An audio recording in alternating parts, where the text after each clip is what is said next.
ini. Lalu Dalam Wisma. oleh kemurahan-Mu, kebaikan-Mu, Engkau memberkati semua yang hadir, yang rindu akan kebenaran firman-Mu. Terima kasih Tuhan, Engkau memberkati semuanya.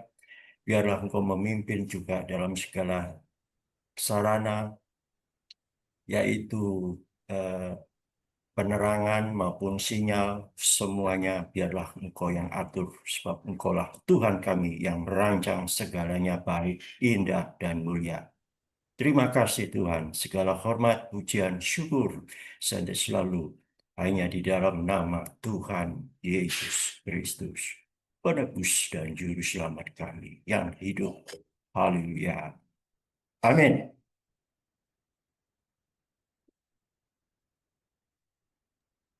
Ya, Silakan Pak silakan Munti. apanya.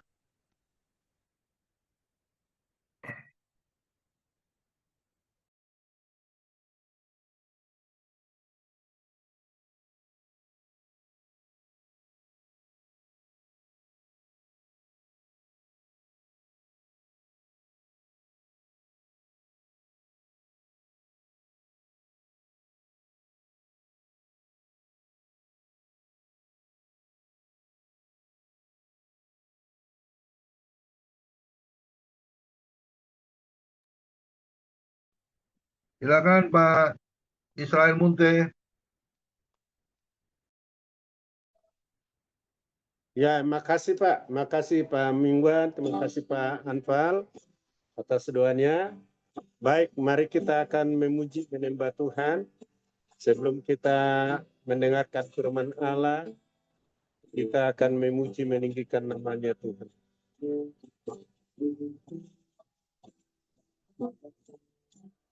Kasih dari surga memenuhi tempat ini. Kasih dari Bapa surgawi, kasih dari Yesus mengalir di hati, buat damai di hidupku. Kita sama-sama nyanyikan lagi ini, kita ulangi kasih dari surga. Kasih dari surga memenuhi tempat itu. Kasih dari Bapa surgawi. Kasih dari Yesus mengalir di hati, membuat damai di hidupku, mengalir kasih dari tempat tinggi, mengalir kasih dari tatalah Bapa, mengalir, mengalir, mengalir dan mengalir, mengalir memenuhi hidupku, mengalir kasih dari surga, mengalir kasih dari tempat tinggi, mengalir kasih dari tatalah Bapa, mengalir, mengalir, mengalir dan mengalir, mengalir memenuhi hidupku, mengalir memenuhi hidupku.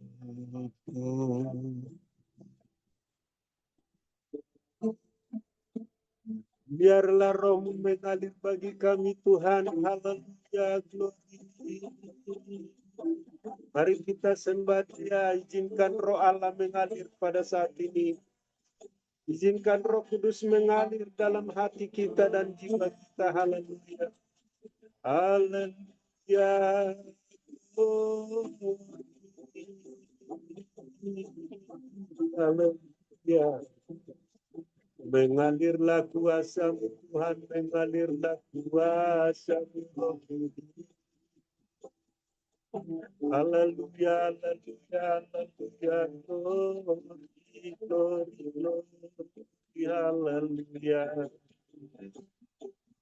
Haleluya, terpuji nama-Mu, Yesus. Haleluya. Haleluya, haleluya, Bapa yang kudus. Oh, haleluya, Yesus. Oh, Yesus.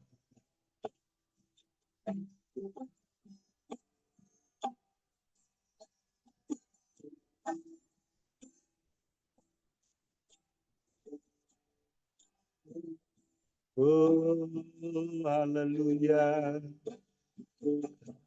Oh, oh, Yesus. Haleluya. Glory.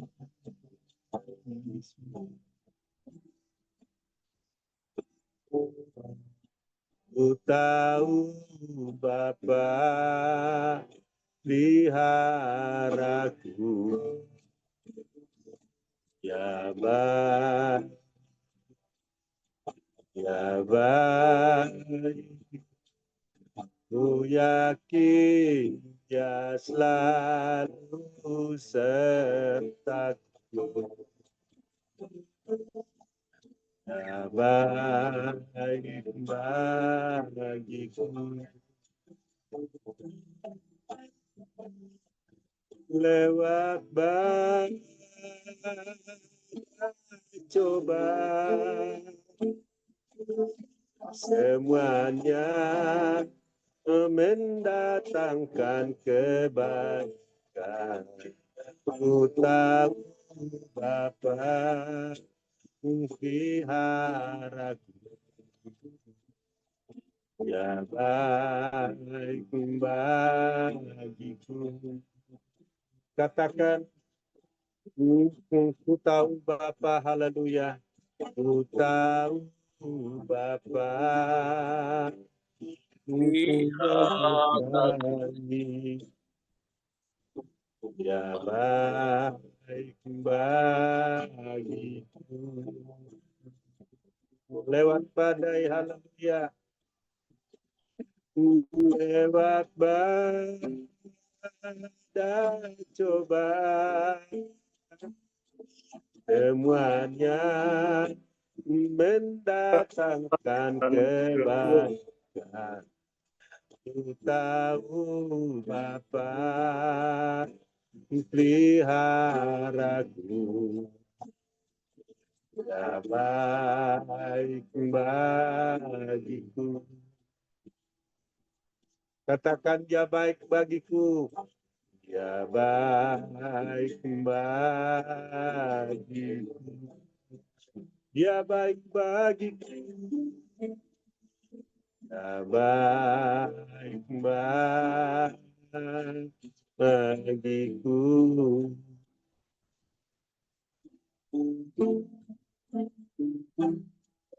Haleluya. Tuhan itu sangat baik bagi kita semuanya. Apapun masalah, apapun pergumulan, apapun tantangan yang kita hadapi, Tuhan itu tetap baik dan setia kepada kita. Dia baik, amat baik dan sungguh baik. Haleluya. Haleluya. Allah itu baik. Allah itu baik. Allah itu baik. Baik bagiku. Katakan, Allah itu baik. Allah itu baik. Allah itu baik. Allah itu baik. Baik buat saya. Haleluya. Allah kita heran dan besar. Allah heranlah. Allah yang kita semua berkati dengan firman. Allah yang heranlah. Allah kita heran. Sama-sama yuk, Allah kita heran. Allah kita heran dan besar. Allah heranlah. Allah yang kita semua berkati dengan firman. Allah yang heranlah. Allah kita heran. Yesus kita heran dan besar. Yesus yang heranlah. Yesus yang kita semua berkati dengan firman. Yesus yang heranlah. Yesus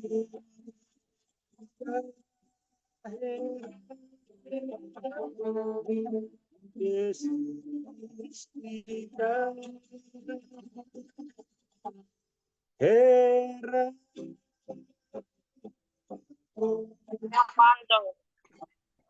Haleluya. Amin. Haleluya. Mari kita siapkan hati kita dan kita akan dengarkan firman Tuhan. Allah kita adalah Allah yang heran, Allah yang begitu baik, Allah yang setia.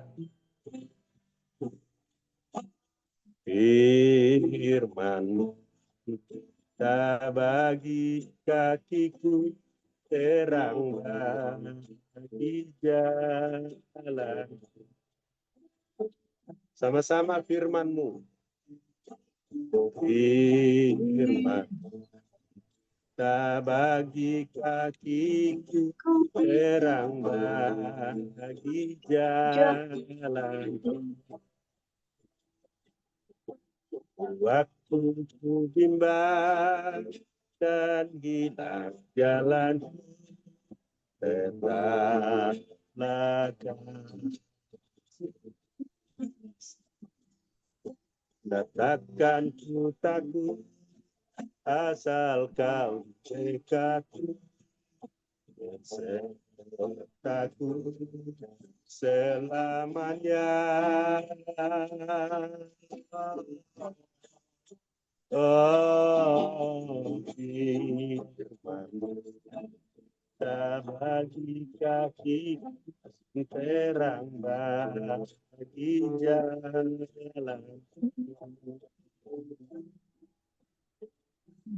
Terang bagi jalan.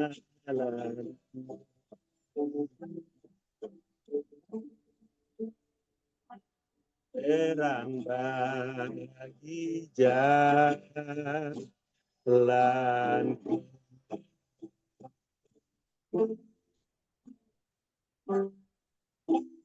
Saya serahkan kepada hamba Tuhan yang bawa firman Tuhan. Terima kasih Tuhan atas kasih dan anugerah-Mu yang besar yang telah Kau nyatakan pada kami di Zoom ini. Sehingga kami bisa berkumpul di sini. Kami semua mau duduk diam di kaki-Mu mendengar kebenaran firman-Mu. Melalui bibir hamba-Mu yang bukan siapa-siapa ini. Tegurlah kami melalui firman-Mu. Ajar kami, kuatkan kami dengan firman-Mu. Roh Kudus, bicaralah pada kami semua di sini dengan bahasa yang mudah kami mengerti. Sehingga kami bisa aplikasikan dalam hidup kami. Sembunyikanlah hamba-Mu di balik salib-Mu. Bicaralah Roh Kudus. Buka hati dan pikiran kami untuk menerima kebenaran firman-Mu. Kami siap terima firman-Mu dalam nama Tuhan Yesus. Haleluya. Amin. Shalom semuanya. Di sini saya hari ini mau sharingkan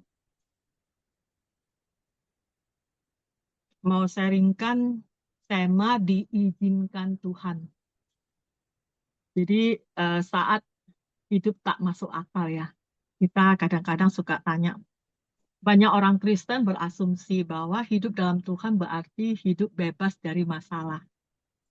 Dulu sebelum saya dalam Tuhan, saya juga lihat kok orang Kristen enak ya, kayaknya diberkati, kayaknya anteng-anteng aja gitu. Jadi padahal Alkitab justru menunjukkan bahwa kadang Tuhan mengizinkan penderitaan, pencobaan, dan kesulitan. Itu terjadi dalam hidup umatnya. Cuma kadang-kadang saudara-saudara yang terkasih, bila ada orang yang sedang tertimpa masalah, biasanya kita langsung melontarkan perkataan yang menyudutkan dan menuduh ya. Saya pernah sekali, kita lagi fellowship, lagi sehat-sehat lah semua lah. Tiba-tiba besok saya kok didengar sama teman-teman, kok kemarin lagi baik-baik, kenapa masuk rumah sakit gitu. Jadi ya mungkin pikiran mereka itu ada dosa apa atau apa gitu, itulah saya pikir. Jadi kadang-kadang kita menganggap orang itu tak punya iman atau ada dosa-dosa yang belum dibereskan. Padahal kita semua tahu bahwa penyebab itu dari masalah itu bermacam-macam. Maka saya bilang, kalau orang lagi masalah, kita jangan langsung kasih, wah karena dia begini, karena dia begitu. Itu yang aku alami gitu loh. Teman-teman pada, kemarin masih sehat-sehat kok, kenapa tiba-tiba masuk rumah sakit gitu loh. Jadi ada masalah yang diakibatkan oleh kesalahan atau perbuatan diri sendiri. Seperti yang disadari oleh Daud ya, kita di Mazmur 119 itu 67 ayat yang 67. Sebelum aku tertindas aku menyimpang, tetapi sekarang aku berpegang pada janjimu. Jadi kalau ada yang salah misalnya kita suka gosipin orang, tiba-tiba kita didamprak orang, dimarahin orang. Ya itu bukan masalah tiba-tiba diizinkan Tuhan gitu loh, masalah yang cari sendiri gitu namanya. Kalau Daud kita tahu kan dia melakukan dosa, makanya dia pun mengaku, sebelum aku tertindas, aku menyimpang. Dia pun ngaku gitu. Jadi ada konsekuensinya. Kadang-kadang pernah nggak saudaraku bertanya begitu kalau pas lagi ada masalah, Tuhan kenapa engkau izinkan ini terjadi? Kalau aku dulu suka seperti itu. Kalau ada apa-apa terjadi, Tuhan kenapa engkau izinkan gitu. Kenapa justru saat aku setia, hidupku malah terasa lebih berat. Nah, inilah mengapa, apa maksud Tuhan. Hari ini kita akan belajar dari firman Tuhan bahwa apa yang diizinkan Tuhan tidak pernah sia-sia.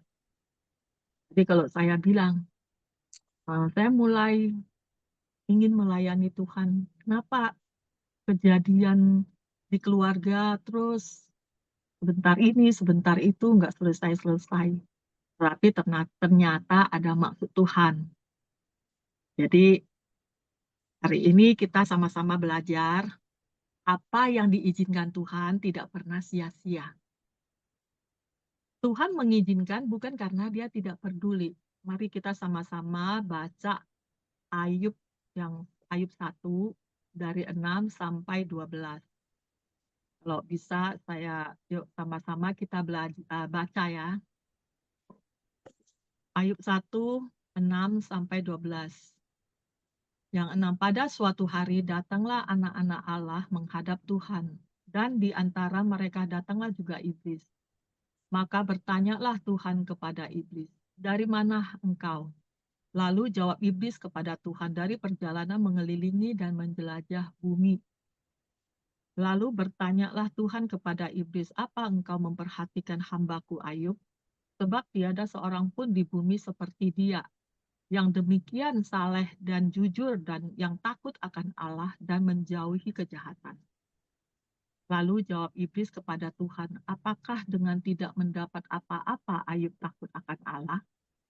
Bukankah engkau yang membuat pagar sekeliling dia dan rumahnya serta segala yang dimilikinya? Apa yang dikerjakannya telah kau berkati dan ternaknya makin bertambah di negeri itu. Tetapi ulurkanlah tanganmu dan jamalah segala yang dipunyainya. Ia pasti mengutuki engkau di hadapanmu. Maka firman Tuhan kepada iblis, nah segala yang dipunyainya ada dalam kuasamu. Hanya jangan engkau mengulurkan tanganmu terhadap dirinya, kemudian pergilah iblis dari hadapan Tuhan. Jadi penjelasan singkatnya, ayat ini memperlihatkan apa? Adegan yang sangat luar biasa. Yang dimana anak-anak Allah itu adalah malaikat-malaikat menghadap Tuhan. Iblis pun hadir di situ. Makanya kadang-kadang kita suka bilang ya, jangan sembarangan ngomong. Jadi kadang-kadang kita ngomong, ada kadang-kadang kita ngomong yang baik, susah kita ngalami gitu. Kalau ada kita keceplosan gitu kan, terus langsung terjadi gitu. Makanya ada yang bilang gini, pas iblis lewat sih, makanya kamu ngomong begitu, makanya terjadilah gitu loh. Nah di sini ternyata benar, iblis tuh keliling ya, cari. Terus yang ayat 8, Tuhan sendiri menyebut Ayub sebagai orang yang saleh dan jujur. Menunjukkan apa? Bahwa Ayub adalah pribadi yang berkenan di hadapannya. Jadi Tuhan juga melihat siapa yang melayani dia, siapa yang memang taat gitu kan. Jadi Tuhan juga tahu gitu. Kalau di ayat yang 19, 9, 10, 11 kita jadi satu, iblis mempertanyakan ketulusan iman Ayub. Jadi dia juga menyindir gitu loh. Coba seperti kita manusia juga seperti coba tidak kamu kasih, apakah dia masih bisa? Biasalah gitu loh kan. Disindirin bahwa Ayub setia karena diberkati gitu. Bukan karena benar-benar mengasihi Tuhan. Jadi ini juga sebenarnya buat saya dan saudaraku sekalian. Jangan kita kalau diberkati, oh Tuhan baik gitu. Sebenarnya Tuhan juga melihat gitu loh. Jadi kadang-kadang kita lihat, oh dia ini Tuhan gitu. Diberkati makanya dia, wah datang ke Tuhan gitu. Terus kadang-kadang nanti udah makin diberkati, makin hilang gitu loh. Di sini juga nanti ada diajarin juga. Kadang-kadang kita ya manusia seperti itu ya. Kalau lagi diberkati, ya Tuhan baik. Nanti makin diberkati, menghilang, udah sibuk gitu. Nah ayat yang 12, Tuhan jadinya mengizinkan iblis untuk menguji Ayub, tetapi dengan memberi batas. Nah di sini kita belajar, ternyata di firman ini, Tuhan sudah tahu hati Ayub tak akan membelok kemana-mana gitu. Tapi Tuhan izinkan iblis untuk mengujinya, tapi Tuhan memberi batas. Jangan sentuh nyawanya. Ini menunjukkan bahwa apa? Iblis hanya bisa bertindak, tapi seizin Tuhan, tidak lebih. Jadi di pelajaran penting dari Ayub yang 1:6 yang ayat yang 12 ya. Jadi segala penderitaan yang datang ke Ayub harus melewati izin Tuhan. Jadi ini menunjukkan apa? Bahwa Tuhan tetap berdaulat atas hidup kita. Bahkan Tuhan juga berdaulat atas kejahatan. Nah, tujuannya Tuhan izin semua kejadian itu terjadi untuk apa gitu loh. Tujuannya dibalik perizinan Tuhan itu untuk apa? Satu, untuk menguji dan memurnikan iman kita. Itu ada di 1 Petrus 1 ayat yang 6 dan 7. Kita singkatkan berbagai-bagai pencobaan untuk membuktikan apa? Kemurnian imanmu yang jauh lebih tinggi nilainya daripada emas yang fana. Jadi kadang-kadang ujian atau pencobaan tidak selalu berarti hukuman. Ayub diuji bukan karena ia berdosa, tapi untuk membuktikan ketulusan imannya. Jadi ini penting, bukan semua penderitaan, masalah yang timbul di dalam hidup kita itu adalah akibat kesalahan. Jadi tidak semua penderitaan ada akibat kesalahan kami.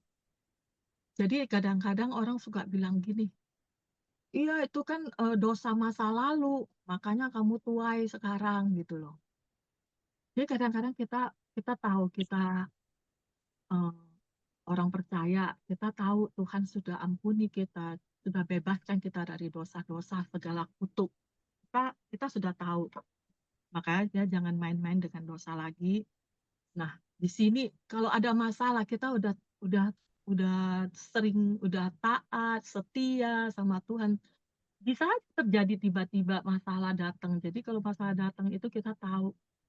Kadang-kadang suka bertanya, kenapa Tuhan seperti ini gitu. Padahal itu Tuhan lagi menguji iman kita. Nah, kalau kita tahu gitu, seperti kalau kita ilustrasikan, emas dimurnikan dalam api. Tanpa api, kotoran tidak bisa dipisahkan dari emas. Begitu juga iman kita, dimurnikan dalam pencobaan. Jadi kalau kita ada masalah, yang kedua, supaya kita mengenal Tuhan secara lebih dalam. Biasa kalau orang udah lagi, makanya tadi saya bilang, kalau diberkati, lagi belum ada apa-apa, diberkati, wah, diberkati Tuhan, haleluya, haleluya, puji Tuhan. Nanti kalau udah makin diberkati, makin hilang gitu. Nah, nanti kalau udah ada lagi masalah, pencobaan baru, mulai lagi cari Tuhan gitu. Jadi kalau misalnya ini Tuhan untuk apa sih? Yang kedua, supaya kita mengenal Tuhan secara lebih dalam. Nah, di Ayub 42 ayat yang kelima, katanya, hanya dari kata orang saja aku mengenal tentang engkau, tetapi sekarang mataku sendiri memandang engkau. Jadi di sini kita lihat, kalau kita nggak mengalami Tuhan, kita nggak tahu ternyata ini semua bukan kekuatan kita. Semua tangan Tuhan yang bekerja. Kalau kita, contoh misalnya begini, banyak orang ketemu Tuhan, kalau kita bilang, kamu pernah mengalami Tuhan nggak? Kalau orang yang belum mengalami Tuhan, dia nggak ngerti gitu loh. Jadi kadang-kadang di dalam komsel saya, kadang-kadang ada yang datang, nanti pergi gitu. Terus di gereja saya juga nanti datang, pergi, nggak datang, nggak hadir, nanti lama-lama datang lagi gitu. Nah, kadang-kadang saya bilang gini, ya kenapa ya iman mereka itu belum bertumbuh, karena ya mereka merasa masih belum mengalami Tuhan. Saya bilang, kita doa aja. Saya bilang sama gembala saya, kita doa saja. Saya bilang, karena apa? Kalau orang yang sudah mengalami Tuhan, dia tidak akan meninggalkan Tuhan. Jadi banyak orang menemukan Tuhan itu bukan di masa nyaman, tapi di masa sulit. Kenapa? Di masa saat mereka berdoa lebih sungguh, mereka baca firman lebih tekun dan berserah sepenuhnya. Baru dia bisa merasakan, oh ya, aku ditolong Tuhan. Ya, seperti masalah saya juga dengan anak saya gitu kan. Ya, itu terjadi terus gitu. Nah, kalau lagi baik-baik kan kita, ya pokoknya pagi udah doa, malam juga ada doa gitu kan, ada baca firman. Tapi begitu datang masalah, wah, udah kita lebih dekat lagi sama Tuhan, doa pun lebih lama lagi gitu. Jadi ini mau contoh cerita, kemarin saya ada pergi mengunjungi eh, temen sekomsel saya, terus suaminya sakit. Jadi tadinya istrinya ya kalau kita bilang, ayo baca firman, ayo beri renungan juga, karena kita punya ini kan ada renungan kan, saling bagi renungan kalau udah baca firman. Tapi ya seperti ya anggap lewat aja gitu. Jadi kita juga ini ternyata suaminya sakit. Begitu suaminya sakit, dia baru kalang kabut gitu loh. Harus gimana gitu. Akhirnya kita juga datang mengunjungi dia. Nah, di situ kita juga bilang, ya jangan tinggalkan Tuhan, beri kekuatan. Dia juga udah bingung gini. Makanya saya bilang, kalau orang lagi dalam masa sulit, dia baru bisa cari Tuhan. Nah, akhirnya setelah kita kunjungi, ternyata dia suaminya pulang itu harus pakai kursi roda, terus mau pakai ambulans, harus pakai tabung oksigen karena dia dari rumah sakit mau diantar pulang, harus butuh alat-alat itu. Sedangkan dia bukan orang yang mampu gitu. Dia juga bingung gitu loh. Saya bilang, Kamu yuk kita sama-sama doa, percaya aja, pasti Tuhan sedia gitu. Begitu pulang dari rumah sakit, ternyata dia memang disuruh pulang dokter, udah boleh pulang kemarin. Jadi pas lagi doa, nggak lama kita di grup nanya siapa yang punya kursi roda, terus punya tabung oksigen gitu. Terus ternyata di grup itu wah pada semua ada siap dalam belum 1 jam, yang ada punya ambulan siap untuk jemput. Terus ada yang punya tabung oksigen, ada yang mau pinjemin kursi ininya. Di situ dia baru bilang gini, wah dia bilang, "Eh, ternyata Tuhan sediakan semua seperti kata ini ya tadi." Saya bilang, iya, kita lebih sungguh lagi ya, saya bilang. Nah, di sini saya pikir benar, kalau orang lagi masalah, dia baru benar-benar berharap dengan Tuhan. Jadi di sini, jadi kalau kita Tuhan mau izinkan semua masalah itu terjadi supaya kita lebih kenal lagi Tuhan lebih dalam, lebih mencarinya. Yang ketiga, supaya nama Tuhan dipermuliakan melalui hidup kita. Kadang Tuhan izinkan kita mengalami hal yang sulit ya, supaya apa? Nanti kita bisa nolong orang lain yang mengalami hal yang sama gitu. Ada di firman 2 Korintus 1 ayat yang keempat. Tuhan yang menghibur kami dalam segala penderitaan kami sehingga kami sanggup menghibur mereka yang berada dalam bermacam-macam penderitaan. Jadi kalau orang yang mengalami kehilangan, jadi dia bisa menguatkan juga orang yang temannya yang kehilangan juga. Seperti saya gitu. Ada aja kayak anak saya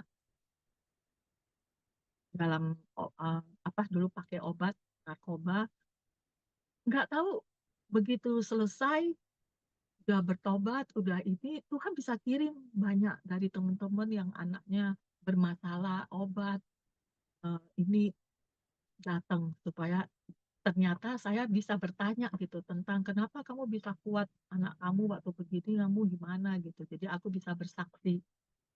Jadi mereka juga bisa terhibur. Mungkin juga seperti Pak Mingguan, dia masalah jantungnya. Begitu dengan masalah jantungnya, mungkin ada teman-teman yang masalah jantung, Pak Mingguan pun bisa menceritakan, menghibur mereka. Jadi kalau misalnya itu untuk apa? Untuk mempermuliakan nama Tuhan. Jadi kalau kita punya masalah, pasti Tuhan pakai kita untuk di masalah kita itu. Nah, jadi saya rasa semua juga punya pengalaman ya hal seperti itu. Bagaimana menghadapi hal yang diizinkan Tuhan? Sekarang kita hadapinya gimana gitu loh. Kadang-kadang kan nggak semua orang kalau lagi masalah begitu, mungkin ya cari dulu siapa bisa tolong gitu loh. Sampai udah mentok baru cari Tuhan gitu. Nah, kalau misalnya kita tahu hadapi hal yang diizinkan Tuhan. Kalau kita pikir, saya udah nggak melakukan dosa, nggak melakukan kesalahan, kenapa bisa ada kena masalah ini? Apa tujuan Tuhan gitu? Satu, percayalah pada kedaulatan Tuhan. Jadi bukan jangan pakai perasaan gitu loh. Jadi karena apa? Perasaan kita bisa menipu kita. Tapi firman Tuhan, kalau kita sering baca firman Tuhan, firman Tuhan tetap benar. Jadi kalau kita tahu, oh firman Tuhan kayak Amsal 3 yang ayat 5, percayalah kepada Tuhan dengan segenap hatimu. Kalau kita walaupun ada kesalahan apa, kita juga tetap percaya pada Tuhan gitu loh. Dengan segenap hati, bukan dengan tanggung-tanggung, asal udah doa, udah. Jadi kemarin seperti yang masalah teman saya itu, kita ajak dia doa bener-bener gitu. Ya mungkin udah bener-bener mentok lah. Ternyata dalam 1 jam aja begitu dia pulang dari rumah sakit, 1 jam dia bisa dapat semua apa yang diperlukan dia. Jadi percaya pada kuasa Tuhan ya. Karena Tuhan berdaulat di atas kita semua, kehidupan kita semua. Kedua, tetap setia dan taat meski belum mengerti.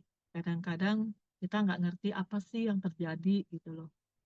Seperti Ayub tidak mengerti di awal, tapi ia tidak menghujat Tuhan. Walaupun kita udah tahu si Ayub nggak mengerti kenapa bisa begitu, padahal dia udah setia, udah melakukan semua yang harus dia lakukan. Tapi dia juga tidak menghujat Tuhan gitu. Itu kita bisa lihat di firman Ayub 1 yang 21. Tuhan yang memberi, dia malah mengatakan, Tuhan yang memberi, Tuhan yang mengambil, terpujilah nama Tuhan.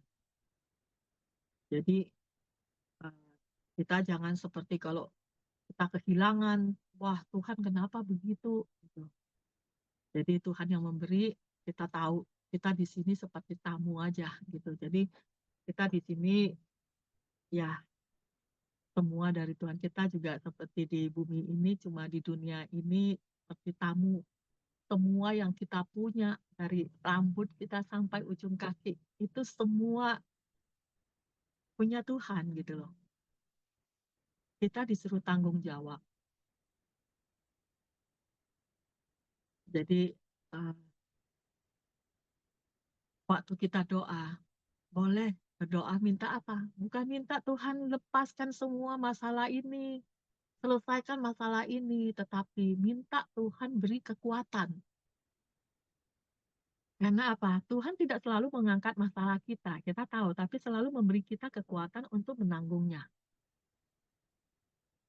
Nah, kalau kita pikir, benar juga saya pikir ya, itu hari saya dengan teman saya ketemu satu orang, ketemu dokter lah. Terus teman saya bilang gini, dia tanya, kenapa kamu, kalau dokter itu udah tahu masalah saya, anak saya pernah narkoba gitu, masalah keluarga saya, dia tahu semua. Terus teman saya bilang gini, kenapa sih ibu kok kelihatannya kok mukanya kenapa kayak banyak masalah gitu. Dia anak saya belum kerja, dia bilang. Umur berapa? Dia bilang, 28 tahun belum kerja, dia bilang. Lah, mau nggak anaknya tukar dengan anak ibu ini? Dia bilang, dia nunjukin saya gitu kan. Terus anak nggak kerja, dia itu doa buat anaknya, dia bilang. Dokter itu bilang kan, saya langsung di situ belajar satu hal. Iya ya, aku bisa lewatin masalah ini itu karena Tuhan memberi saya kekuatan. Tuhan juga nggak mencobai kita itu di luar kemampuan kita. Itu udah ada dalam firman. Di situ saya juga bilang, benar ya, kok teman saya ini anaknya nggak bekerja aja dia udah susah banget gitu. Kayaknya masalahnya udah besar banget gitu loh. Gimana saya hadapi anak saya bukan setahun, 8 tahun gitu kan. Jadi di sini kita berdoa bukan minta Tuhan lepaskan masalah itu, tapi minta kekuatan. Yang keempat, gunakan penderitaan untuk bersaksi dan menguatkan orang lain. Jadi penderitaan yang kita alami bisa menjadi pelayanan untuk orang lain. Jadi di 2 Korintus 1 ayat yang keempat, yang menghibur kami supaya kami dapat menghibur, supaya Tuhan menghibur kami supaya kami dapat menghibur mereka. Jadi saya pikir begini, kalau kita punya pengalaman, selalu nggak tahu kenapa Tuhan itu kalau pakai kita, dia akan kirim orang-orang yang bisa kita kuatkan dengan masalah kita. Saya didatengin temen, dia bilang gini, aduh aku susah kenapa? Anak saya pacaran dengan orang seberang, dia bilang gitu. Malah, wah bucin, dia bilang gitu kan. Pokoknya aku susah lah, dia bilang begitu. Kamu susah, saya bilang gitu kan. Kenapa nggak bawa dalam doa, saya bilang gitu. Iya dia udah keluar dari rumah. Lu tiap hari marahin dia, saya bilang. Katanya iyalah, saya suruh dia lepasin itu cewek, nggak mau, dia bilang gitu kan. Akhirnya dia kabur. Nah, jadi kabur kan anakmu, saya bilang gitu. Terus emang anakmu cuma bucin aja, saya bilang gitu. Selain itu, enggak, dia bilang gitu. Kamu tahu, anak saya obat loh, saya bilang obat loh, saya bilang. Terus dia bilang, hah, kenapa lu masih bisa tenang begitu? Dia bilang, waktu itu anak saya masih belum bertobat itu. Terus dia bilang, iya, karena ada kekuatan dari Tuhan. Makanya saya bawa dalam doa, saya percaya pasti Tuhan bekerja kok, saya bilang gitu. Tapi belum waktunya memang, saya bilang. Akhirnya dia bilang, wah lebih parah kamu ya, dia bilang. Terus saya bilang, ya kamu cukup doa aja lah. Saya bilang, ini mah masalah kita sih biasa begitu. Lu makin marah ya dia pergilah daripada tiap hari dengar marah-marah, saya bilang. Jadi eh, segala sesuatu saya bilang, untuk apa penderitaan yang kita alami bisa jadi pelayanan untuk orang lain.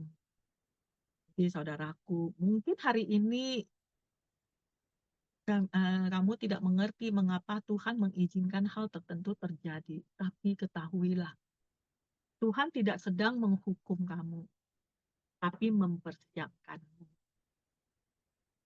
Tuhan juga tidak sedang meninggalkanmu, tapi menyertaimu.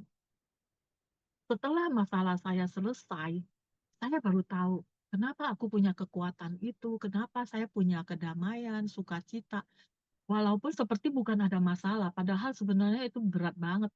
Sebelum awal-awal, waktu saya belum mengerti, tidak minta kekuatan, tiap hari saya ngeluh, tiap hari pokoknya saya kayak ada telepon bunyi aja saya udah ketakutan. Malam tidur ada telepon bunyi, takut gitu. Nah, begitu saya tahu harus minta kekuatan. Memang waktu Tuhan belum waktu Tuhan gitu. Tuhan nggak selalu kalau kita doa langsung ngangkat, enggak. Berjalan sampai 8 tahun baru selesai masalahnya. Karena apa? Saya pegang Roma 8 ayat yang 28. Allah turut bekerja dalam segala sesuatu untuk mendatangkan kebaikan bagi mereka yang mengasihi Dia. Pegang terus ini, apapun yang terjadi. Roma 8 ayat yang 28 itu pegang terus. Karena apa? Allah turut bekerja dalam segala sesuatu untuk mendatangkan kebaikan bagi mereka yang mengasihi Dia. Yang penting kita terus berserah. Jadi jika Tuhan izinkan masalah kita alami, tentunya Tuhan punya maksud dan rencana. Seringkali Tuhan memakai masalah untuk beberapa maksud. Kadang-kadang melatih supaya kita melatih kerendahan hati kita. Mau datang kepada Dia. Membawa kita semakin dekat kepadanya. Juga menguji kualitas iman kita. Apakah percaya nggak gitu. Nah, ada juga Tuhan juga bisa mempersiapkan untuk kita naik level. Untuk menerima berkatnya yang lebih besar lagi. Dan saya juga alami gitu loh. Kalau saya bisa seperti hari ini, itu memang diuji bukannya eh, diuji seperti ya cuma sebulan, seminggu, sebulan, setahun, 8 tahun. Sampai banyak sekali saya punya pengalaman hidup saya itu bertubi-tubi gitu. Jadi sampai baru Tuhan pakai saya baru tahu. Oh, ternyata begitu Tuhan pakai saya, Tuhan datangkan orang-orang yang pernah saya alami masalah apa itu Tuhan kirim gitu. Jadi untuk menguji kualitas iman kita juga. Jadi ya saya lihat memang Tuhan eh, apa berkati saya gitu kan sampai anak saya udah diambang perceraian, surat pun lagi diproses, tapi Tuhan pulihkan semua. Ya, itu aja yang mau saya saksikan. Saya percaya siapapun kalau misalnya ada masalah gitu kan, serahkan pada Tuhan, minta kekuatan saja. Memang sih saat-saat bukan hari-hari yang baik ya. Dalam kita kalau dalam usaha juga, kalau kita mau bilang baik, sebenarnya eh, bersyukur aja. Kalau kita udah ketemu komunitas gitu ya, ketemu dimanapun, pasti yang ditanya, gimana usahanya baik? Kalau saya kan bakery ya, gimana? Saya cuma bilang, bersyukur masih bisa bayar eh, gaji karyawan. Saya bilang, masih bisa jadi berkat. Saya bilang gitu. Wah, di mana-mana susah.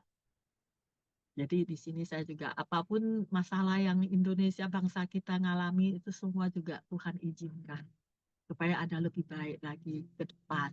Kita percaya aja, serahkan semua pada Tuhan. Yuk mari kita tutup dalam doa. Tuhan, terima kasih Tuhan, karena Engkau telah berdaulat di atas kehidupan kami. Ajarlah kami untuk tidak goyah saat Engkau mengizinkan hal yang tidak kami mengerti. Kami percaya rencanamu lebih besar dari rasa sakit kami. Beri kami kekuatan untuk tetap setia dan mengerti bahwa semua yang Engkau izinkan tidak pernah sia-sia. Kami percaya Tuhan, kamu telah selesai. Percaya Tuhan, apapun yang Engkau izinkan, pasti Engkau juga menyertai. Dalam nama Tuhan Yesus, kami telah berdoa. Haleluya. Amin. Shalom, saya kembalikan lagi. Ya, terima kasih untuk hambanya Bu Nini Kosali yang sudah memberkati kita semua ya melalui kebenaran firman Tuhan. Ya, kita harus menyadari ya bahwa Tuhan Yesus itu baik, teramat baik.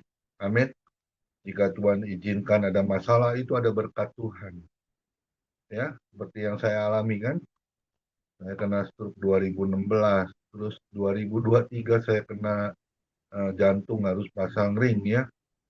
Itu udah diambang kematian ya, tapi Tuhan masih perpanjang usia saya ya, untuk apa? Untuk saya terus bisa berkarya untuk Tuhan. Amin. Demikian juga saya melihat Bu Nini Kosali ya, baru-baru ini juga sakit ya. Tiba-tiba ya saya juga kaget dengar ya, aduh. Tapi Tuhan bisa pulihkan. Amin. Ya, yang penting kita pegang Mazmur 37 ayat 5. Berserah kepada Tuhan. Kalau kita berserah itu harus sepenuhnya. Dan kelanjutannya berserahlah kepada Tuhan dan percayalah kepadanya. Ya, jadi jangan udah berserah percayanya setengah gitu loh. Nggak boleh, harus berserah penuh, percaya pun yakin Tuhan pasti sembuhkan. Waktu Ya, saya masuk ICU bulan Februari kemarin, ya habis Imlek saya masuk rumah sakit karena jantung saya nggak normal ya, detak jantungnya sampai 150, 160. Itu dokternya aja ketakutan. Saya langsung nggak boleh pulang, saya kasih surat rujuk, Bapak harus masuk ICU. Bayangin masuk ICU 4 hari 4 malam itu ya, kayak di penjara.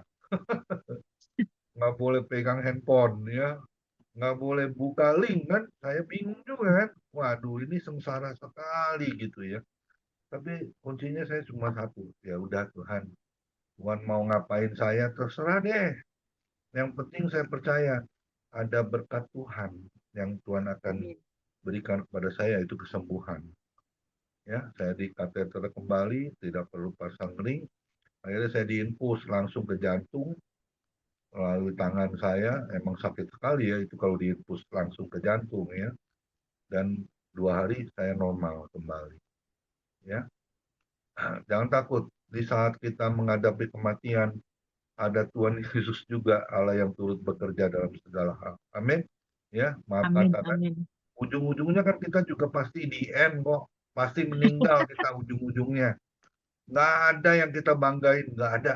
Nggak ada yang kita tinggikan kecuali Tuhan Yesus satu-satunya.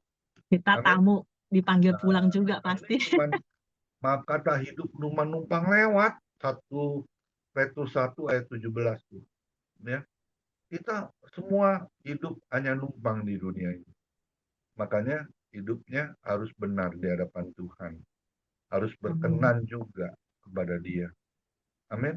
Ya, saya pegang selalu Filipi 1 ayat 22. Hidup yang berarti, jika aku hidup, aku mau hidup, aku berarti buat Tuhan dan dapat memberi buah. Buah apa? Yaitu buah pertobatan. Amin. Selamatkan banyak jiwa. Berkarya buat Tuhan.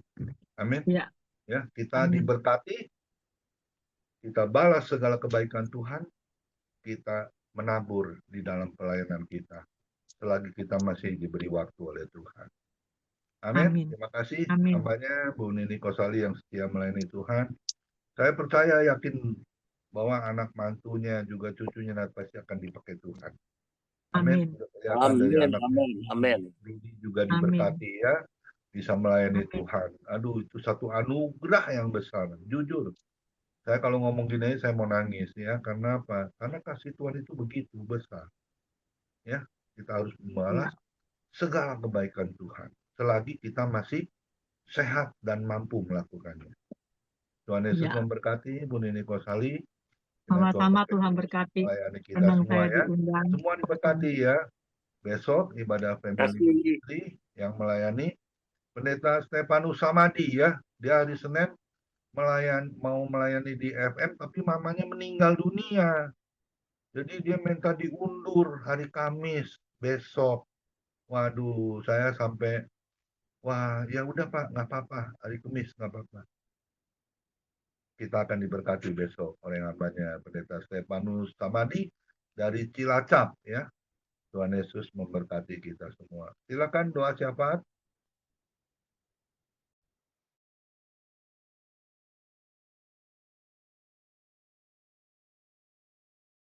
Dengan siapa? Doa syafaat dilanjutkan.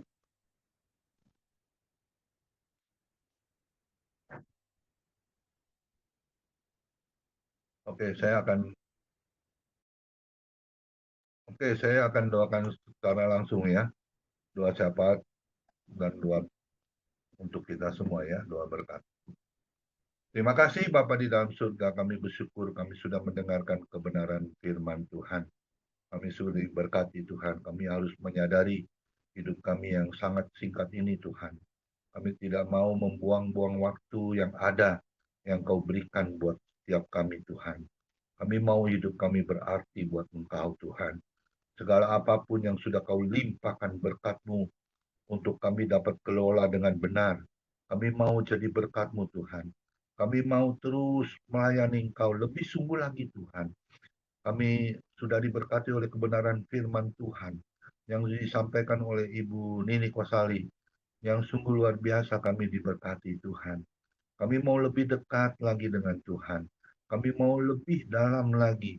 Kasih-Mu begitu besar buat setiap kami Tuhan. Pimpin setiap langkah hidup kami Tuhan. Untuk kami dapat apa yang menjadi keinginan Tuhan untuk kami bisa melakukannya ya Tuhan. Berkati Ibu Nini Kosali, berkati anaknya Rudi, juga mantu cucunya, kedua anaknya ya Tuhan. Kau berkati, Kau limpahkan dengan damai sejahtera sukacita mengalir dalam kehidupannya. Usaha apapun yang dilakukan anak mantunya selalu dibuat berhasil dan beruntung. Terlebih lagi Bu Nini Kosali yang membuka pabrik kue, roti, segala apapun yang dilakukan menjadi berkat-Mu Tuhan. Pakai dia Tuhan menjadi hamba ya Tuhan yang lebih setia lagi, melayani Engkau lebih sungguh. Berkati keluar masuknya dalam perlindungan Tuhan Yesus yang sempurna. Berkati kami semua yang hadir. Kami percaya Tuhan, kami sungguh diberkati. Dan kami mau melakukan bagian kami untuk menyenangkan hati Tuhan Yesus.